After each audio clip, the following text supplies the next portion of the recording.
And we're live. Oh my goodness, we're live. Yeah. Yes. I know. We almost forgot that we had to go live. It's I like I'm know. I'm I here didn't like even want to. working, like coloring in some pages while I'm talking to you, and it's just like, Well, I yeah, haven't where talked did to the you in time go? days. I'm feeling neglected, That's Daphne. true. That's true. So Yeah, that's true. neglected. Oh my God. So what's Oh, today? it is Monday, right? At Monday. Yes, it's Monday. Monday, May 22nd, 2023. And Ew. you are watching the Rage into the vlogs. Oh, I don't even know what that means, but yeah. anymore. Yeah, I know. It's whatever this is. That's what you're watching. We just need to change our show to bullshit. Yeah, really. You ready for this? Absolutely not. But hit it.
Woo. Dramatic. Epic. Very It's so dramatic. dramatic, so early in this. Oh, it's just like us. Right. Super Yes. dramatic. We're very Super early dramatic. in the We're morning. too early in the morning. Good morning, Daphne. Good morning, Nita. Oh my goodness. How's everything going with you? Yeah, it's going. All right. I It's guess. Right. work's coming in, and it's things are kind of resuming Right. normal on top of the drama. So Well, true. At least C is back to drawing again. That's yes, good. yes. So Yeah, it's like I mean, yeah, it's like, you don't draw for 3 weeks, and it's like you kind of have like this little explosion of brilliance. When oh you my get God, back he to it. did this last piece that he did. It was the first one Right. since, and it's like Right. it blew my mind. I was like, Right. "Holy crap, this is great!" I was like, "Everything is perfect. The perspective, it Yeah. was a challenging piece. Right. It was It just was like, actually pretty. It was a woo, really good. dude." It was a really good piece, and of course, JD had to come in. Was like, okay, so that means you could start on the second issue of my book, right? Well, absolutely. It's like it's time to get back to work. I mean, yeah, I Yeah. mean, there's going to be setbacks and Uh-huh. delays and stuff. I mean, he's going to have Right. to do the chemo again on Friday, Right. so that that's going to change up some stuff and Right. Hmm. whatever. But yeah, But it's it's it's getting. moving. It's moving. It's just getting his ass in permanent remission. So Yes, exactly. Yeah, that's all we can hope for with this. Yeah. So who's joining us in the chat today?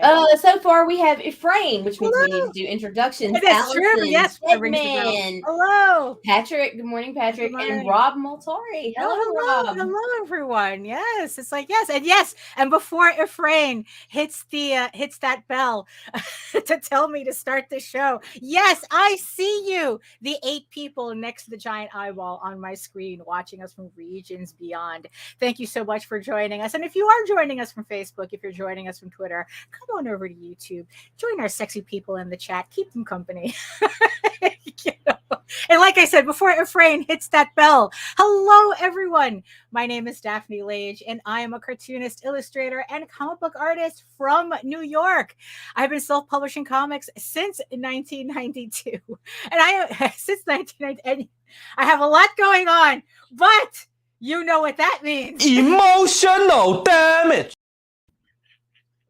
After this weekend, that's you know what? That's just my constant state right now. That's it.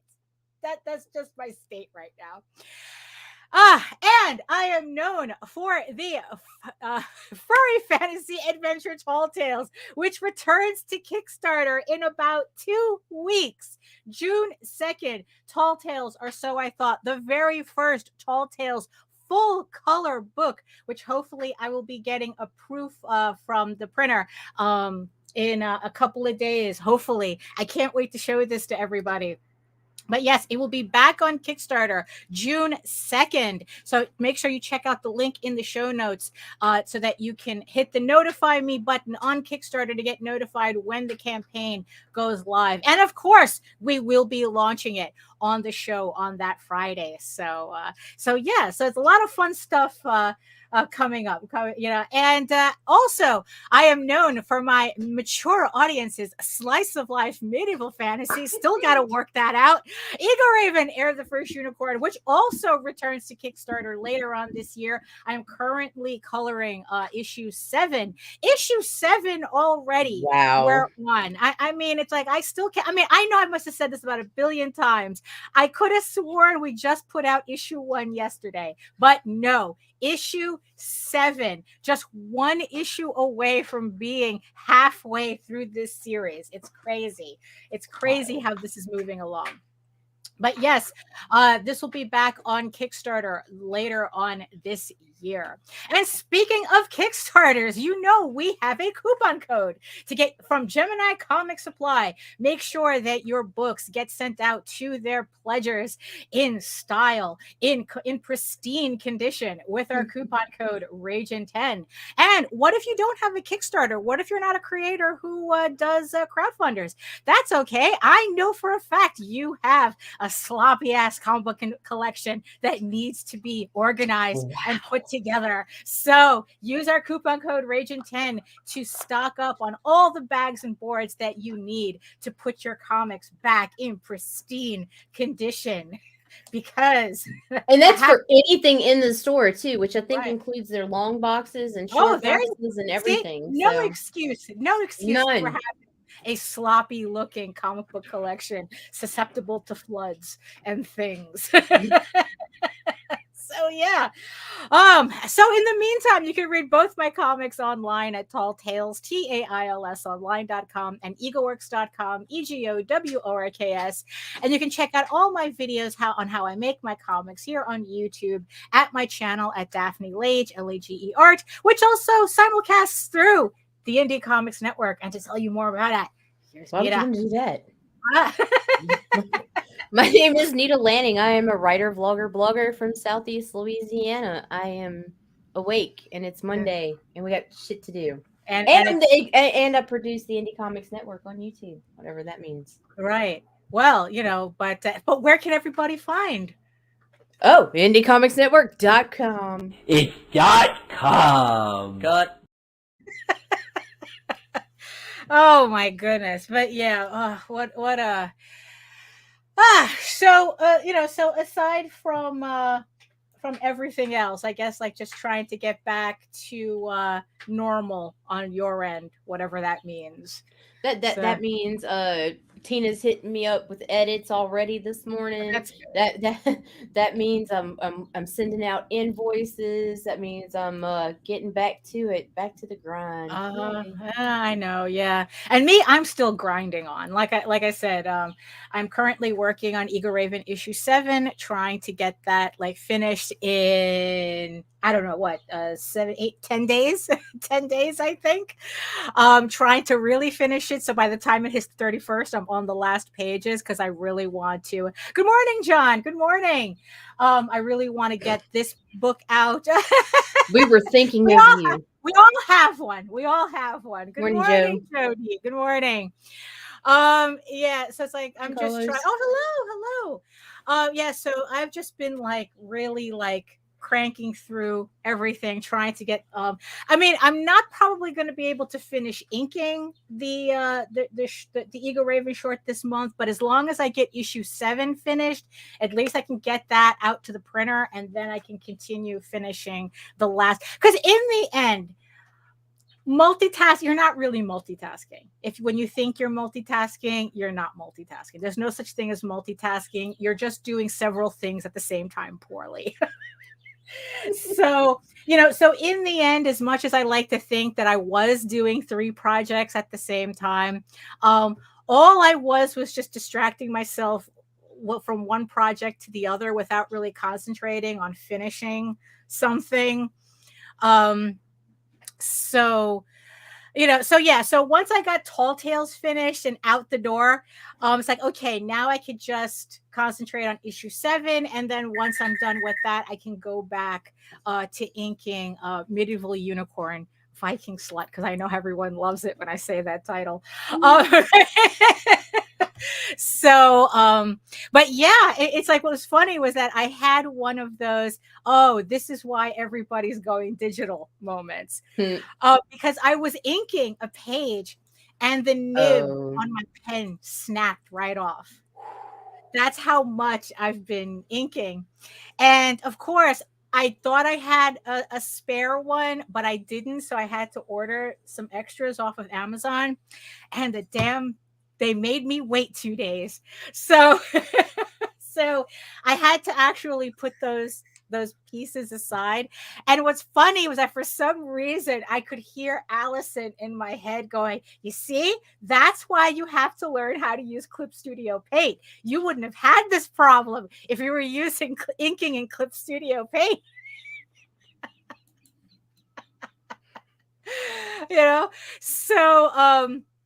So it was just like, oh, thank you. He's he's right over here as always. So our biggest fan. Exactly. He's the most impressed by the least. Wow. Yeah, exactly. So I heard Alice in my head saying that's Clip Studio Paint. But I managed. What I did was I just continued coloring the way I was supposed to, and then once the nibs came in, I was able to finish off one more page. Yes, you did. I believe that. And using your black hole technology.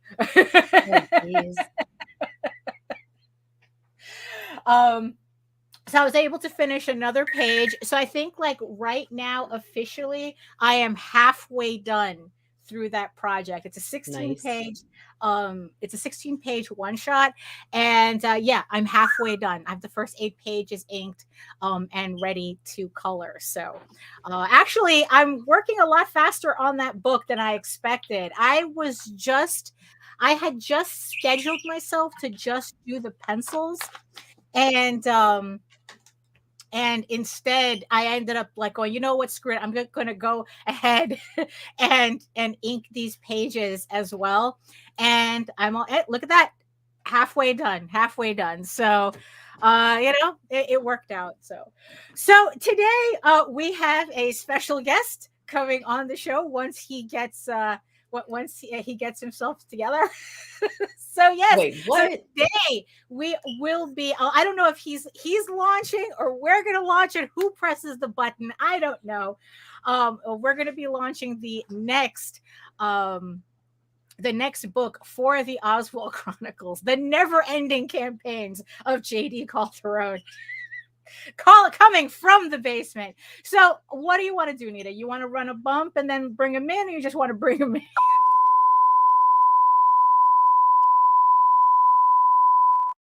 Let the shenanigans commence. How you doing, everybody? Good morning, sir. Good morning. Good morning. If you had used an AI, you would have gotten all that work done a lot faster. I'm just saying. Well, no, absolutely not. And that was J.D. Calderon, everybody. Absolute heresy. No, we're talking about that last night. It was just really, really funny to see how heated everybody got. Yeah, no, because it's awful. Well, it is. I mean, there's a lot of danger I think we have to look out for. Right. Yeah. I know. Yes, I know, Chad. Amazing, right? Me too. Hello, everybody. Hello. Hello. Well, they Good love morning. you. So obviously the chat knows who you are, but for everybody else who while I go press the button, it seems. Thank you. Thank you. Appreciate you. Yes. So JD can tell everybody who tell the peoples who you are. All right. I'm JD Calderon. I'm the writer creator of the Oswald Chronicles and Tall Tales. So you can go check out either title and other future titles pending. So, that's basically who I am. I run a Sunday show called Talking Comics on a Sunday night, just about every Sunday. And we get on there. We have all kinds of weird talks about the industry of comics and other shenanigans. And other shenanigans. Shenanigans. What are you, Brian K. Morris? Right? What? He has a trademark on shenanigans? Jesus. Oh my goodness. Okay, so I'm gonna. So what I'm gonna do. Now, do you want me to press the button on the air, or do you want me to just press it and then bring up the campaign?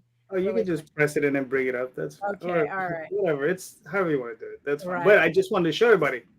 First 45 backers get these bad boys right here. So physical backers get these. They're the first 45. Nice. So it's a sheet of stickers. There's 4 stickers by 4 different artists. I got Daphne, I got Jade, I got D Fish, and I have this is Dani Harijawa, and I have this one, which is a glittery one, which is kind of I Yeah, love that one came. Yeah, that one came out really nice. yeah, and that's by God, and now I'm flipping on his. I'm forgetting his name. I'll remember in 2 minutes, just like every old man. So. Right. All right. There we go. So we are live from New York. Yes, so I was there and I remember issues 1 and 2 now available on Kickstarter right now. The link is in the show notes, right? Yeah, and it's coming up in the chat. Okay, good. So the link in the show notes and in the chat if you want to check it out. Now, like I said, I had spent yesterday especially putting myself through something. Emotional damage. And it was all just to do this. Hello, my friends. As you can see, we have a new Kickstarter where I go into Dream and become an emperor. So buy a book or a digital copy and join the adventure. Bye.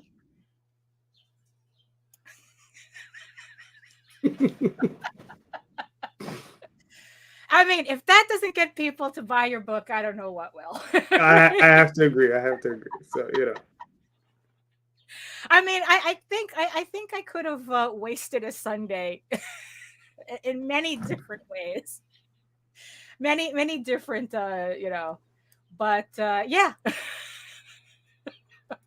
So you want to tell us really quick about the campaign and show everybody. So here's the early bird special that everyone's going to be getting. So now you said this is the first 45 backers? Yes, the first 45 physical backers will be getting the sticker set. Right. So so considering that where on the pie chart, or at least on your list of in order, a list supposed to read this, where does this new book fall in that? So what is this? What is the next Oswald adventure that you're bringing us into? Okay. So what we have here is and I'm actually providing these to everyone, right? So whenever you order from the campaign, I actually send these to you. These 2 checklists, so you know where you're at in the history. And this is actually the last story in his first life. So after this, it moves into his next life. So that's where we're at. So my first day is all the way at the top, and this story, I was there and I remember, is all the way at the bottom. So that's where we're at with that one. So that's where we're at in the pie chart. So it's about a third of the way through the adventure. And basically, I'm sorry. No, go ahead. Oh, I was gonna say this is a story that introduces Oswald where he kind of matures. He goes from being just a regular mouse. He travels into Dream. He lives an 80-year experience in Dream. He grows old. He gets married. He becomes an emperor. He becomes an adventurer. He becomes a battle mage. He becomes all these different things. And when he finally wakes up, he comes out and he remembers. That's why the title of the story is "I Was There and I Remember." It's like normally we go to bed and we don't, we might remember fragments of what we experienced there, but he remembers everything. And to him, it was a reality, and all of that knowledge that he gained there, he still retains. And due to that knowledge, he is now like a master sorcerer once he steps out of that. So at the end of the story, we will see a change in him as to who he is and what he's able to do. And in the subsequent stories after that, it's how he deals with it. Because when he comes out, he's not the same person. It's like stepping into a place when you're 19 years old and then stepping out when you're 80. And I'm like, there's a huge difference between who you are from 19 to 80, right? So he's no longer the shy, quiet, not self-assured person. Well, he's not that shy person that he once was. Now he's more assured. He knows what he's doing. He knows what he wants. He knows what he's capable of. And that's why, when you see him in later stories, he'll see something and he sometimes doesn't even react to it because he understands that for him, it's something easy to do. And it is just like, so sometimes he doesn't even react to it. He'll just sit there and be like, yeah, keep doing what you're doing. You're fine. And he's just at that point in his life later on. But go ahead. No. So this is actually like the story that I guess like really cements the mythology of Oswald, doesn't it? Yes. For me, it does. This is a story that, basically brings him into who he is and what he's eventually going to become, and his future destiny. Because there is something. This series does have an end. I've written it. I know it exists. Like I said, I've written it, so it's coming. It's going to be a little bit it's a little bit off, but as far as time, but it's coming.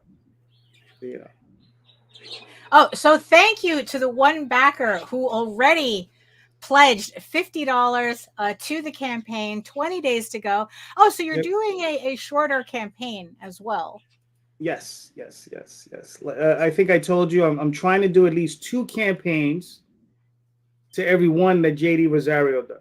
And that's just more just to upset him. That's just really, really just to piss him off. So, Right.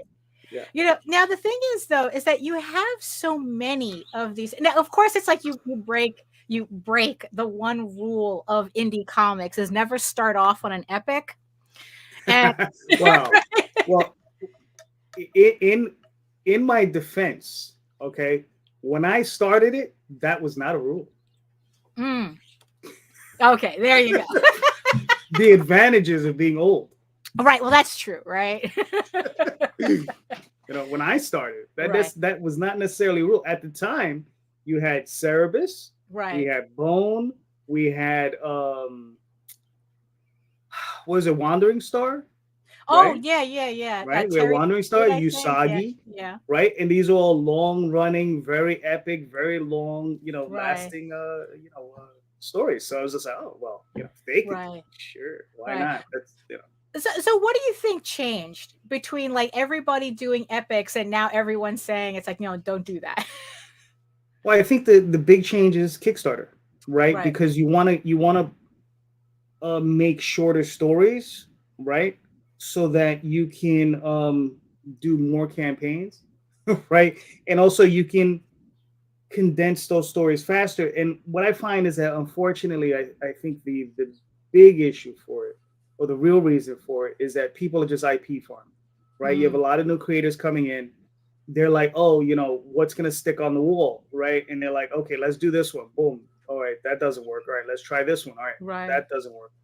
And I mean, you have evidence of that, right? The Common America guys, Yeah. they did several things before Common America that didn't stick, right? Or weren't as, I mean, they did well, but Common America is the one that really like took Right. off. That had the aesthetic and Right. They're the right really combinations of things that appeal to the zeitgeist, kind of. exactly. Right. So they went ahead and that's what they focused on and that's what they kept on pushing. Now, but the one thing that they are doing is that they're sticking to it, and they're already, I think, up to their 7th issue or their 7th volume, and they're not exactly thin. I think they're like anywhere from 48 to 60 something pages, So they're putting in the work there. So they have their title that they can put in that time, which is cool because then it allows them to develop those characters. Right. But I mean, in the end, I mean, it's unfortunate because we're gonna probably lose some really great stories because creators are gonna be like, oh, if it doesn't work in the first 6 issues, right? Thank you, Allison. If it doesn't work in those first 4 to 6 issues, right, I have to give up on it. All right, or I have to, hopefully they'll tie it up in a way that they'll be able to move on and nobody's left hanging. Right. But still, though, we may not see any more of these great epics. Right. We may see, if constructed correctly, maybe shorter. Like they'll have shorter runs. Like, I mean, even the way I construct Oswald is short stories, right? So the individual, like this particular series, will end up being 6 issues. Right. And and that's what I do. I break them up, and they're like 6 issues, but that's one complete story. And then we can move on to the next one. That's another complete story. And then the story continues. The only thing I did like a knucklehead was I didn't start it from the beginning. Right. So, Well, I mean, but that's kind of how you started, like kind of, you always had this thing about like starting in the middle and then working your way to the beginning. But then it's like, now it's like, I guess you've confused, or at least the people now coming in, it's like, they're like, okay, where do we start? Right. And now it's like, now I have to worry about that. Correct. Yeah. I mean, and that's the thing. It's the only story I've ever started like this, because when I originally started Oswald, it wasn't supposed to be this grand epic. It was just Oswald's supposed to be a crypt keeper type character, where he just, hey, what's up, Grant? Where he was, supposed to tell other people's stories, right? And then, like, any persistent character, he was just like, no, it's mine now, and he ended up, taking over the story. So, and that's just the direction we went in. And then I had to start filling in the blanks. Right. And I was like, where am I gonna go in this character's story that I'm gonna be able to like do all that? And then eventually I got to my first day and I started building out from there and started building out. And and there we go. Once we hit the 3rd life, that'll be really fun because that'll be in one straight line. Right. Okay. Yeah. Because it kind of, I can't, because the story has to go linear on that one. Right. At that point, yeah. Well, I wrote it that way. So yeah. Okay. So the thing that you had mentioned about, like people like kind of like throwing stuff on the wall, trying to, like hits like, oh, we have to find something that that works or something. And it's like, so, we've spoken about this before, about this weird crossroad between commerce and art.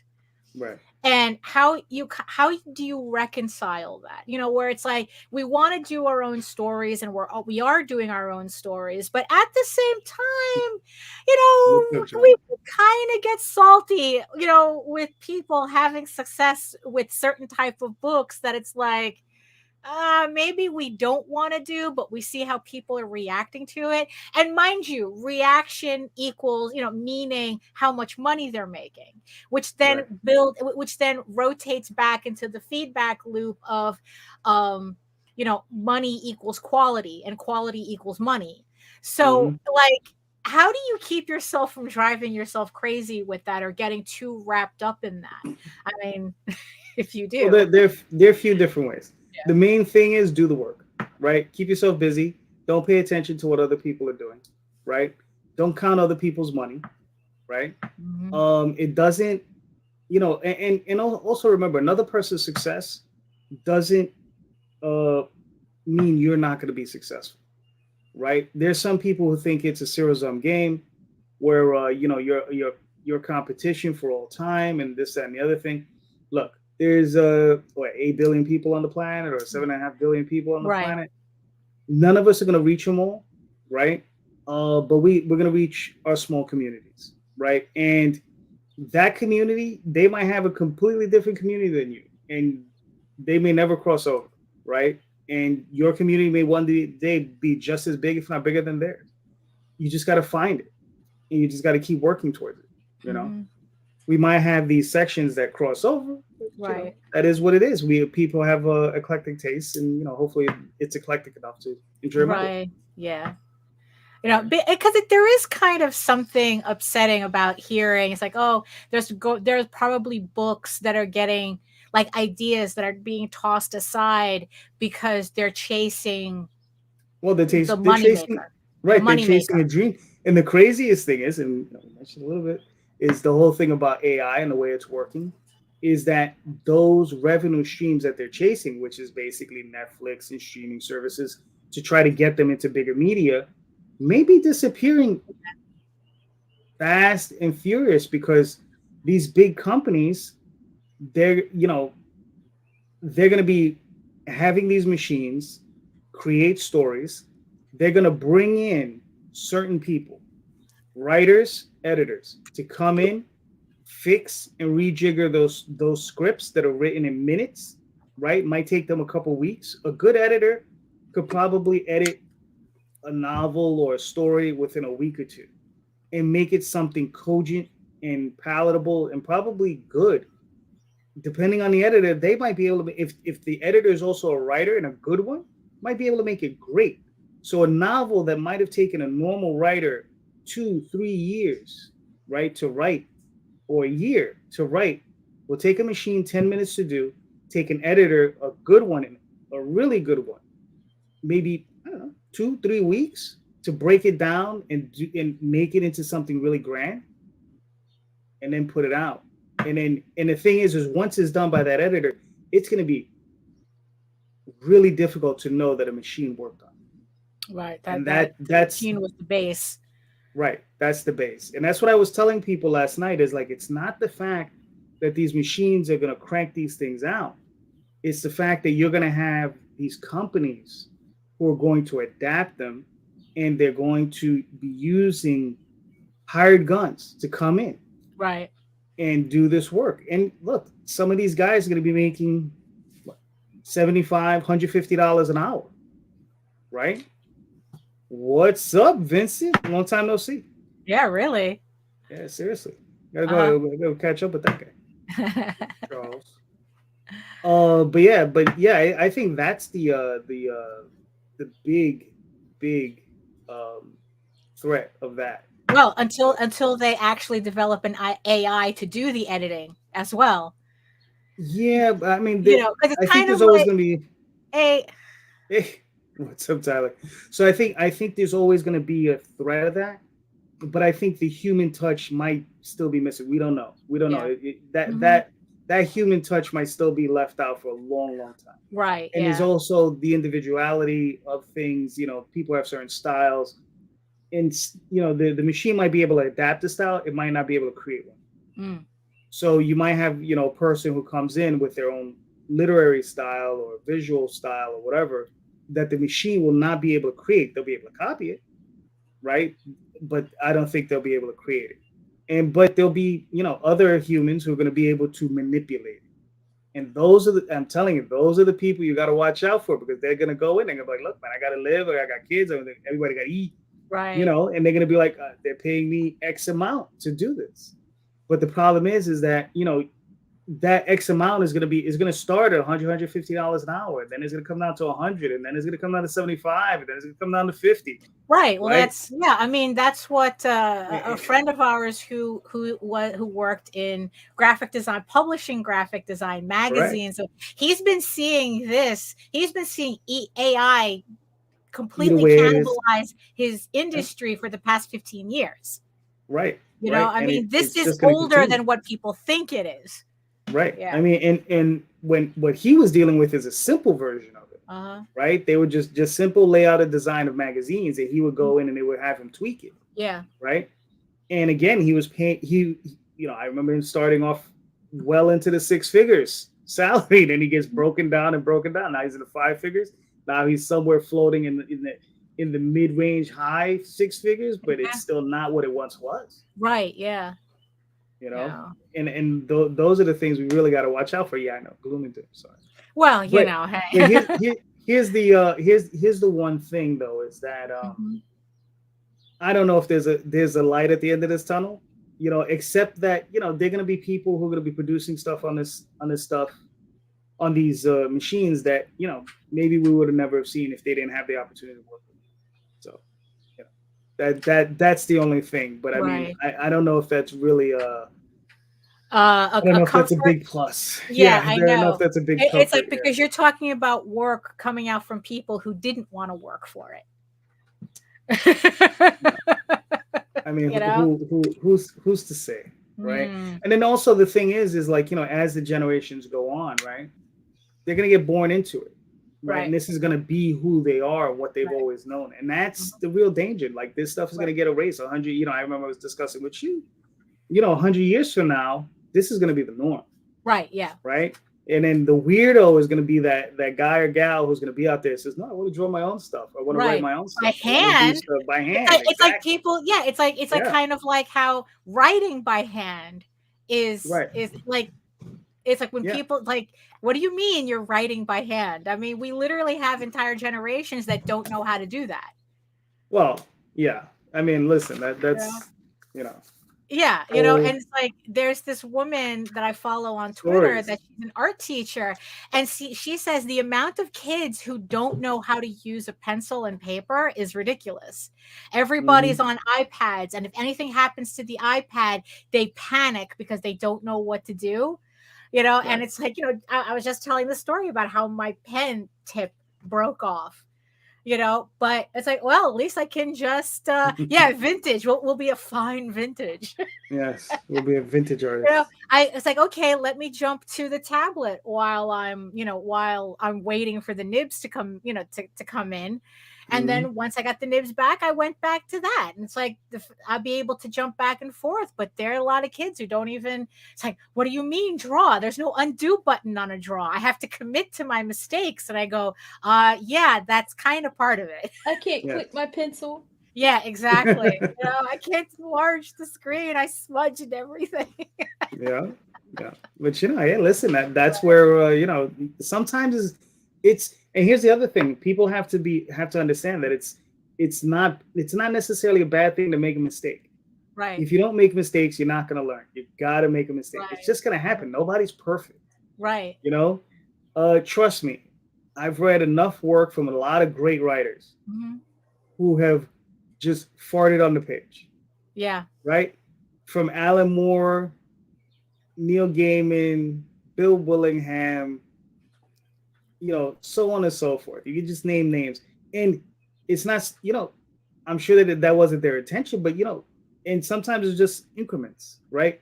I would say Neil Gaiman is probably one of the guys who probably hasn't done something like that because they say he's very, very, I can't really say I've read anything that's bad, but I've read stuff that's not as good as other things. Right. Right. Same thing with Alan Moore. It's just maybe not as good as other things. Right. I kind of remember that's not what you were saying about Jerusalem, but okay. Jerusalem. Oh, that was different though. That was. It's because it was so damn dense. It was like his prose is tend to be very dense, and it's just because it's just boring. That's really the issue that I have with it. It's not that it's interesting. Right. I just found it to be a little boring. If not, it didn't capture my interest. Right. And that was the real issue with it. But that's a real issue for any writer. Capturing someone's interest. I mean, the funny thing is that so going back to your show yesterday, I didn't watch it. Probably the very beginning, but I had other things to do. But I think that what I found interesting. Well, and now with this part of the discussion, you had brought up the Frank Miller cover, the Wolverine cover that every three toddlers in a trench coat online has opinions on. And part of what I think, since you've mentioned it, is that we're so used to the perfection, the pseudo perfection of computer art, of digital art, that people were actually startled by, I think, like the kind of rough nature of the piece. And like I said, it's like we're now in an environment where if an piece of artwork is not aesthetically pleasing, instead of people just saying, oh, that's not to my taste, they immediately turn around and say there's something wrong with the artist. Right. Now, do you think that like there's a digital art connection to that people are so used to like really, really buff artwork and whatnot, like they're so used to the art germs and whatnot that they see this and they go, what is this? I mean, do you think that there's a connection? I don't know if there's so much a connection. I just think it's a thing of the way you're raised in art, right? And the amount of time you spent looking at it, right? So it's like, how much time have you really spent appreciating it and trying to understand what a person is doing? Like I said, with Frank Miller's stuff, you could see his deconstruction. He started out more or less as a Neil Adams, John Buscema type clone, right? And you can see him deconstructing.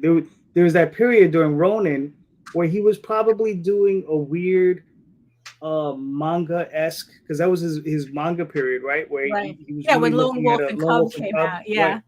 He was really, that's when he discovered it, and you can see his style change because it was radically different than what he was doing on Daredevil, right? And it's literally from one month to the other. It went from one to this other style. Then eventually he went into Dark Knight, and the style changed again, and then it kept developing, right? And it kept changing, and then you can see it as time goes on. You can see the deconstruction of that style. He's stripping it down, and he's just breaking it down to its core lines. Very simple work, right? Now, some people appreciate that and understand what he's doing, and some people be like, oh my God, like, what is that? Why does that look that way? Why did he do that? This other guy does this thing with all the muscles and it looks incredible. It's just a different thing for a different person. That's all it is. Everybody has a different style. You look at Sam Keith, right? And everybody's, oh, Sam Keith. Well, but like somebody brought up one picture of that I showed, and it was Daredevil and Elektra, and it was like, look at his anatomy. It's all over the place. And it was just like, yeah, but that's not the point, right? The point is like, look at that style. Look at the looseness of it, right? The freedom of that. And, and I think that's what Frank is going for. He's just going for that deconstructed style, and it's the one thing I point out to everybody. Says, I'm like, look, out of the 100 or so covers that are going to come out of Marvel, I'm not talking about I'm not going to discuss any of those except this one, right? So who knows? Maybe that's the genius of Frank Miller. He knows how to attract your eye, right? He's doing something that's attracting everybody's eye, getting everyone's attention, right? He's like, what do I do to attract you, to get your attention? Do I do the most fine buff piece I can do, or should I break it down and just do something not necessarily, that they're not going to expect, right? Which is this deconstructed, very, weird, angular Wolverine, not necessarily the most pleasant image to look at, right? But it catches your eye because you're like, who it is, what it is, what it represents, right? And who it's done by, right? Because that's the other part of it. Somebody had brought up, if it had just been done by some amateur or whatever, they would have gotten beat up, and it's probably true. But the thing is his pedigree. And Frank Miller, he could shit on his hand, slap it on paper, and people are going to take it. I wouldn't go that far, but I mean, some people. He's allowed to. He's allowed. Well, he's allowed to experiment. You see, because that's the thing, because he has you see, the difference between it's kind of like I keep bringing up Picasso, where it's like people keep thinking that, oh, Picasso doesn't know how to draw, that's why he did Cubism. It's like, no, he went into Cubism because he knew how to draw. He knew the rules. So he knew how to break them. The difference between an amateur and someone like Picasso, someone like Frank Miller, is that an amateur doesn't have that foundation. And they don't know how to work outside of this simple style that they thought that they were learning, because they thought it was like, oh, it's just cubism, right? It's just shading, right? And then they don't know how to work outside of that. They don't know how to work with it. They don't know how to be malleable with it, because they don't know how it works. They only know the superficiality of it. You know, it's like how a lot of artists, amateur artists, they gravitate towards anime and manga because they think it looks so easy.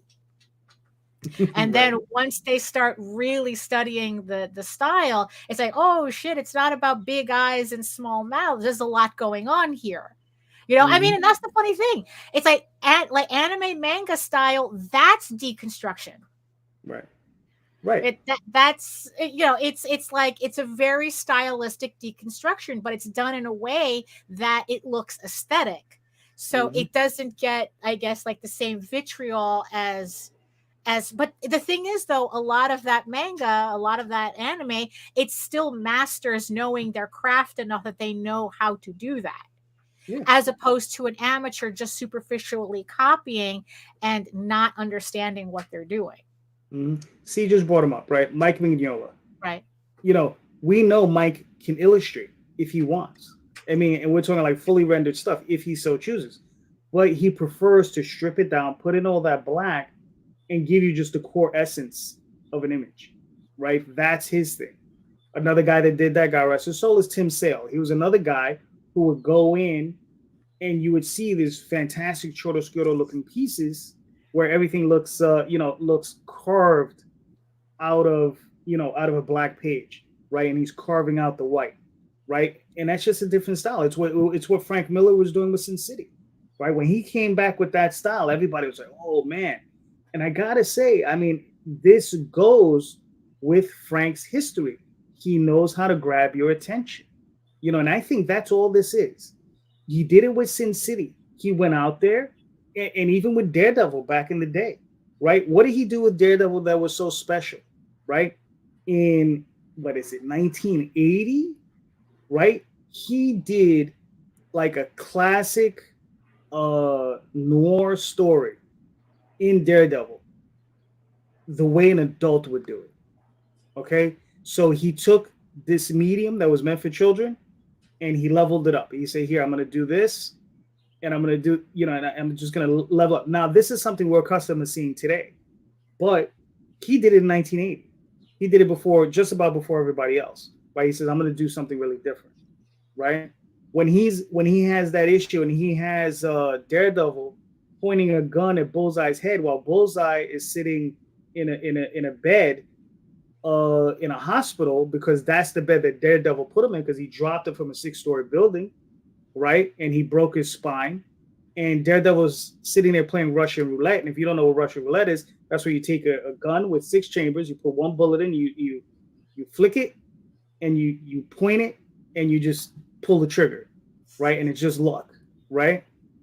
And that's not something you'd ever see in a comic book, early on, right? That's not these happy-go-lucky, older Wonder Woman, Superman comics that you'd see.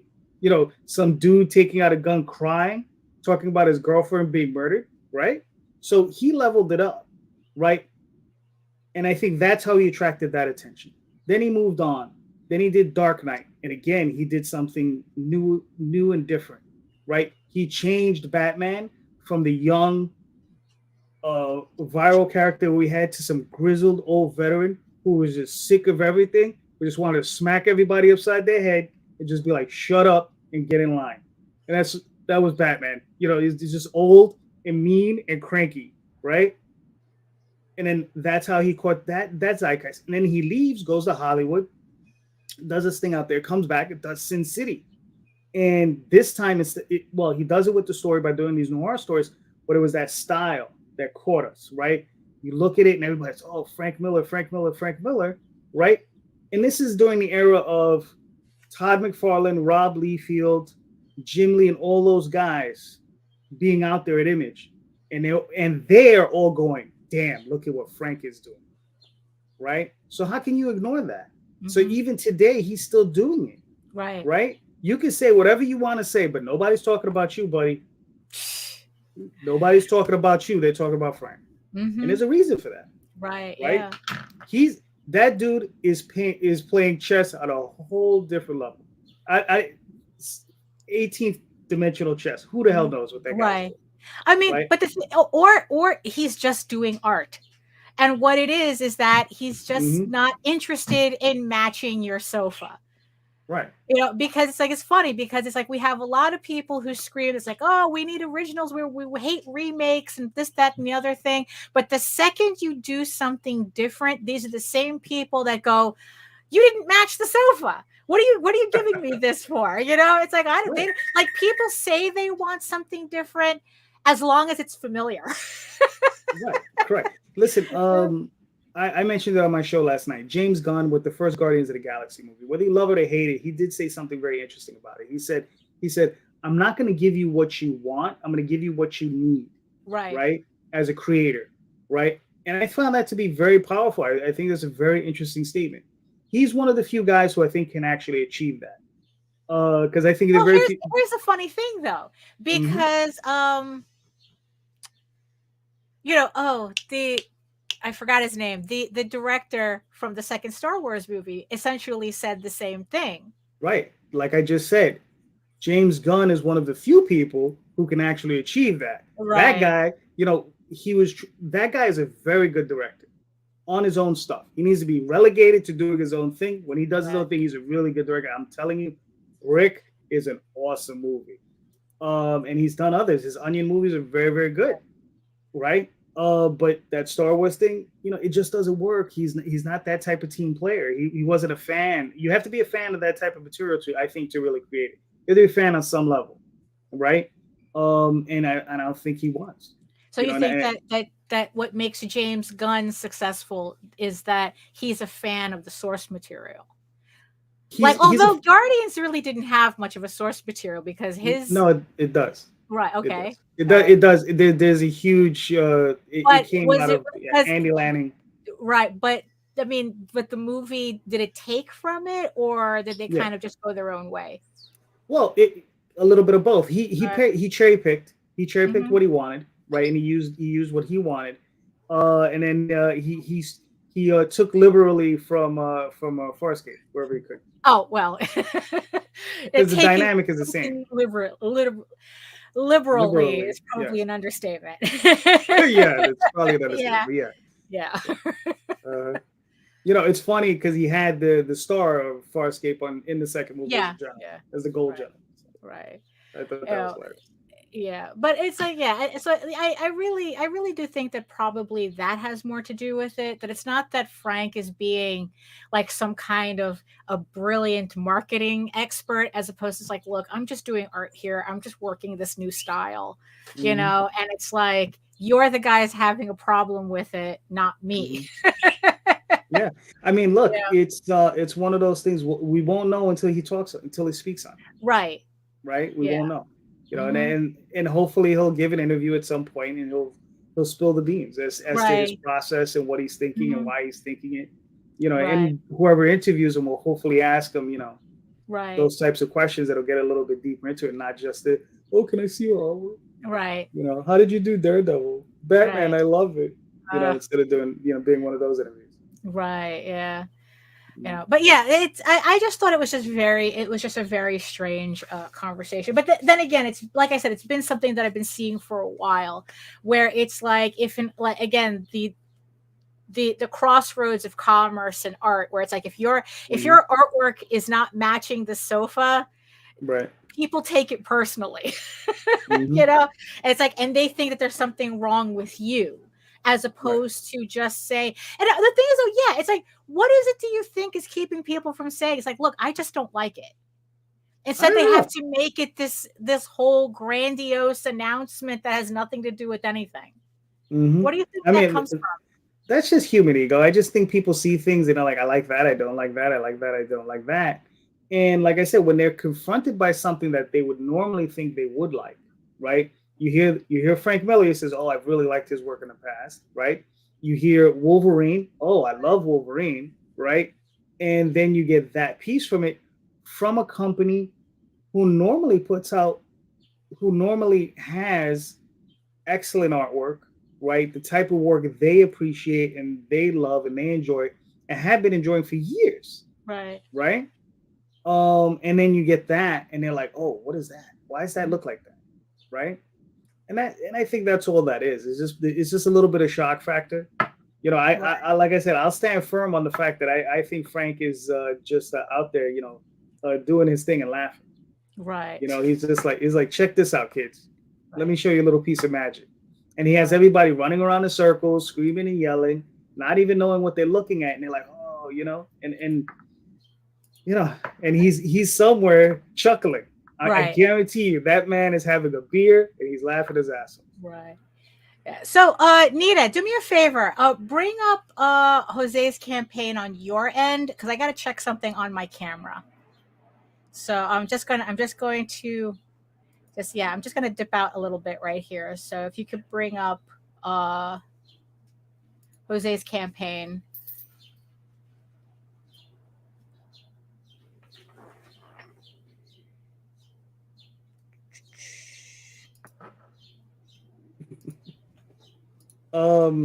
Nita, do me a favor. Bring up Jodie's question.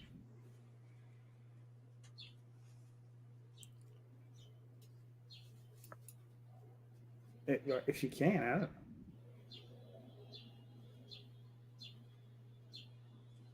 No, because he there we go. He asks us, all my equipment just froze. Oh, gotcha. Okay, there we go. How do you stop the comparisons? One, you don't. You're not going to be able to. People are going to always have. We're always going to hold comparisons to whatever, right? We have, summer, fall, whatever. We always compare things to one another, right? And then how you discover the next big thing. Listen, it's like anything else, perseverance and time. You just got to give it that time to prove itself out, right? Because any writer in comics, you have to let them develop this body of work for you to really appreciate. And here's the other thing about that is the big companies, Marvel and DC, they don't want a big thing. They don't want superstars. They just want their characters to shine.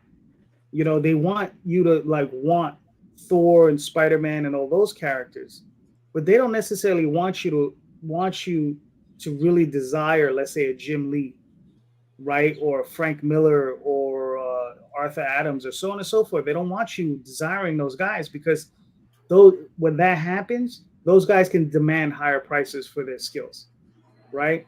And that's the type of thing they want to really avoid. They want to avoid paying those big ticket artists when they can. So that's why I think something like AI is going to be a real problem in the future, because they're going to be able to mimic a lot of what those guys are doing. They want a fandom. They don't want to create celebrities. Right. And they started doing that once Image came out. When Image came out, that kind of slaughtered that lamb. They were like, oh, we built up these guys and look at what they did. I mean, these guys moved, their company Image was number 2 for a while, ahead of DC and closing in on Marvel, right? The only thing that stopped them was themselves, because they just didn't do the work, on time. And that was an issue with them back then. I don't think they have that issue quite as much today, but back then that was an issue. So I think that's that's my thoughts on it. As to it, I don't know if it's really an answer. Oh, I'm on the screen now. Oh my fucking God. Hello. Oh, look at that handsome mouse on the screen. Oh, that's me. Hello. Do you know how hard it is to be only 4 inches tall and having to maneuver a webcam? Oh my goodness. So, thank you to the 8 people who have supported my campaign and raised $179 so far. Yes, thank you, all of you. Oswald thanks you. Oh, hello, Jose. Jose, I figured I say hello to my memoirist. There you go. Thank you. And I'm glad that everyone is enjoying what they're seeing. Hello, Allison. I've heard so much about you. I just remember Nita's comment from yesterday. It says, and this is all being done with no drugs. None. What? No, not at all. Not at all. Yes. This is all it's got Oh, don't do that. You'll miss out on the glitter sticker. It came out very nice. Yes. You're gonna want the glitter stick. Yes. The first 45 people. Yes. This is probably the first campaign that's actually endorsed by an actual mouse. There you go. Yes, Einstein likes it too. So Yes. that's a plus. Yes. I try to stay away from Einstein. He's too bitey. Yeah, he is. He really is. He doesn't like it when people stick their fingers in the cake. He has no lips, you know. Mm-hmm. No. That is a problem. Yes. I don't know why people feel the need to stick their fingers in a cage of an animal that has no lips. Mm-hmm. So thank you so much for everybody who's backed the campaign so far. Yes. Thank you. All right. Mm-hmm. It's like very nice. Yes. So we have 20 days to go. Why'd you make it so short?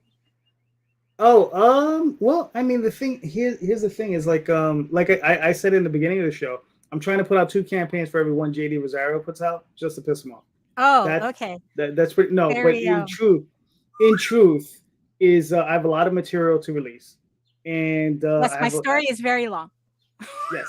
Yes, Oswald. Yes, your story is very long, and we require, we have a lot more story to tell. So we're just trying to get it out there, and I have artists to feed. They actually like eating, so I have to pay them. Well, they have to make my story look pretty. Yes. Very pretty. It doesn't. It's not like matching the sofa pretty, but it's very pretty though. Yes. And I think people like that. Yes. And here's some of the artwork by Jay Gonzalez. And I mean, listen, she's been knocking it out of the park for a minute. Yeah, she's my other memoirist. Or you both, well, technically you're both my memoirists. I needed 2 people to tell. Actually, no, I need more people. Yes. My story is so big, I need more people to tell my story. Yes. That's why there's so many issues. Right. And we have 3 trade paperbacks, keychains. We have all that stuff. We have T-shirts. We have pins, buttons. Go check it out. We have all kinds of stuff on there. We're haven't even thought about stretch goals for this one, but they're coming. So I like the keychain, but it's very big. It's very big for me. I can't, because I'm as big as a key. So that's a problem. Yes, that's a problem. Yes. So I can't put a keychain on it. So it's very sad. So I just hang it.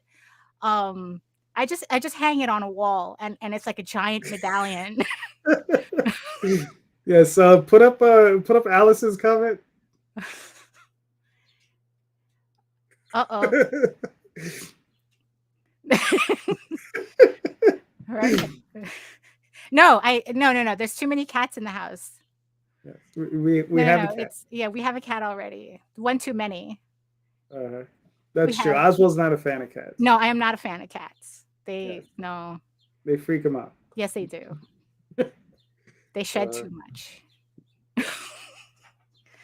They shed too much, and even with one eye, I don't trust him. I don't trust him. He's shady.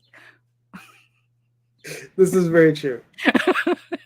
He's very shady. No, go ahead. Yeah, no, I mean, like I said, thank you everybody for backing the campaign. We got 10 backers, towards just $17. We're well on our way to going to where we need to be. Right. Yeah. No, it's very good. It's very good. So we have 20 days left to support the campaign. Oh, we gained another backer. We're at 10 now. 10 backers at $217. Thank you so much. Yes. Well, like I said, it's awkward being in front of this camera. I'm like hanging off of the monitor right now. It's not good. I'm gonna have to like build a chair or something to sit in front of the webcam. But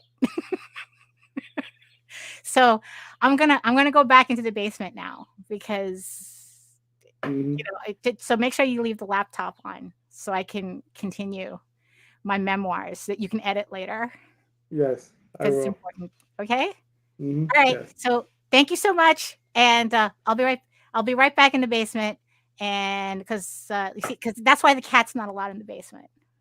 Because I'm down here. I'm down in the basement usually. So when he's visiting, he normally lives in Manhattan. Right. Yes. I'm just visiting because we're editing my memoirs. There you go. So we need that. So I'm gonna go. So thank you so much, everybody, and support the campaign. I'll see you all later. Let me just I'm gonna turn off the camera and we'll be right back. Okay. Bye.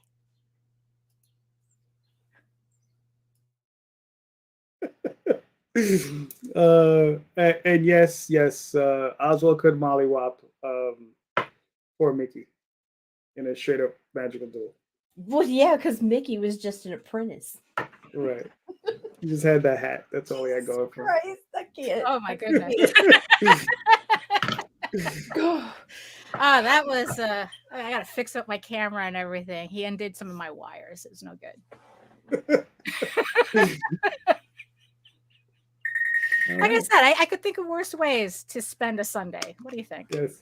Right. Listen, if you're in comics, just remember you're goofy. Oh, and there's nothing wrong with being goofy. Nope, not at all.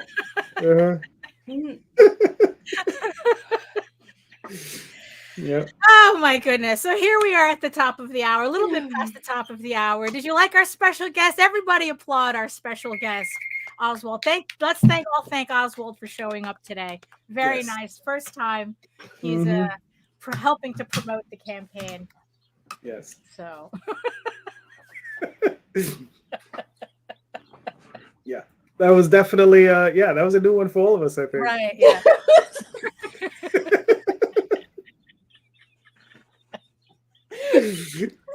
Oh my goodness. So unfortunately we're gonna have to, I guess, kind of like wrap this up because Jose has to go to work. Yes, it's a whole other conversation. 11 backers. Right, there you go. Thank you so much to the 11 backers who joined us at $227 with 20 days to go. Thank you so much. The link is in the show below. So Jose, you have any thoughts to wrap it up, or listen, I mean, look, thank you to everybody, all the creators out there. Look, just keep creating, keep doing your thing. Don't worry too much about this AI thing. It's gonna be there and it's gonna be prevalent. Like I said, the thing is if you have aspirations for working on Marvel and DC, those are the places that are really that are really going to be eventually using these things, and those are the places that are going to really utilize them. And if you have aspirations to work those companies, maybe it's going to be tougher for you to get in there. But if you're just creating your own stuff, just create your own stuff. Have fun, and just do it. Do it genuinely. Do it from the heart. And the thing is here's the thing with the AI stuff. You will never. I don't think they will never achieve greatness with that work, right? You're going to achieve a certain level of okay, or maybe that's fun, or just a lot of rote stuff. A lot of same plot, same characters, that sort of thing. Right. You're never going to achieve any real greatness. Don't settle for mediocrity. Right. You understand? And the thing is it might not even just be mediocre. Just might be good, right? Especially if you have someone who knows how to pull the strings back there. And that's the thing. Just keep creating your own work, make it different, make it unique, make it you. And that's the one good thing, is that we're all special individual people and we have our own voices, right? And we want to share those voices. And as long as you're being yourself and doing the work you want to create, listen, you're going to be fine in the end. I hope. We can only hope. So, Nita, do you have any final thoughts? I do not. Right, not at the moment. No. Right. Hey. Yeah. Well, there you go. So I want to thank everybody in the chat for hanging out with us. I want to thank the 7 people who continued watching us throughout this hour of whatever this is. Thank you so much for joining us. I hope that you were at least entertained and whatnot. And like I said, I'd like to thank our special guest Oswald for showing up. Quite a surprise. Didn't think he would make it, but so happy. Oh my goodness. So yes, so that I'm sure you do, Allison. Mhm. So that's it for us on this Monday. Again, thank you everybody for supporting the Oswald Chronicles campaign. All the links are in the show notes below. And remember that speaking of Oswald, speaking of JD's other work, Tall Tales will be returning to Kickstarter in 2 weeks. It's illustrated by me. JD wrote that as well. And yes, it'll be our first full color Tall Tales short that is coming back to Kickstarter June 2nd. So make sure you hit that link in the show notes below to hit notify me so that you get notified when the campaign goes live. So also, just to remind everybody, Saturday already, we're at the end of the month. Yes, House of Bob returns with another adults-only live stream this Saturday.